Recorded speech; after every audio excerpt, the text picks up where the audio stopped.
I should have texted you. I should have let you know na hindi ako makakapunta. And I'm sorry, okay? Can you forgive me, please? Anak, hayaan mo. Hindi na mangyayari ulit yun. Super T. Sabi nga po sa akin ni Ate Amber na absent din po kayo ng school play niya po noon eh. And I will try my very best not to be absent again. I promise I'll be there for your next birthday. And I'll be present for all the special occasions that's important to you. Okay? Promise na po yan na, Super T. Promise na po talaga. I promise. Okay?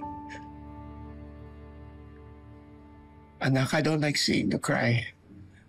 Pinakamasakit sa akin yung nakikita ka nasasaktan. Ate Amber mo.